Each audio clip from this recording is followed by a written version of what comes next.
అదిగో అక్కడ నేను చరణ్ కేటీఆర్ కూర్చొని మాట్లాడుకుంటుంటే వాళ్ళు తమ మాటలతో నన్ను ముసలోని చేస్తున్నారు. ఎందుకంటే వీరందరూ కూడా నేను యాక్టింగ్ మొదలెట్టే టైంకి ఇంకా చాలా చిన్నవారమని చెబుతుంటే ఖచ్చితంగా అది నా ఏజ్ పెంచేసినట్లే. అయితే నేనేమీ ఫీల్ అవ్వట్లేదు. ఎందుకంటే వీళ్ళ మనవళ్ళు కూడా వచ్చి నా గురించి అలా చెబుతుంటే వినాలని ఉంది అంటూ జనాలను ఉత్తేజపరిచే పాజిటివ్ టాక్ కొనసాగించాడు నటుడు అరవింద్ స్వామి.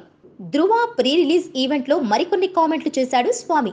చాలా మంది రీమేక్లు తీస్తుంటారు. అందుకు రెండు దారులు ఉన్నాయి. ఒకటి యాజ్ ఇట్ ఈజ్ ఒరిజినల్ లా చేయాలి. రెండోది కొత్తగా ఏమన్నా తీర్చిదిద్దాలి.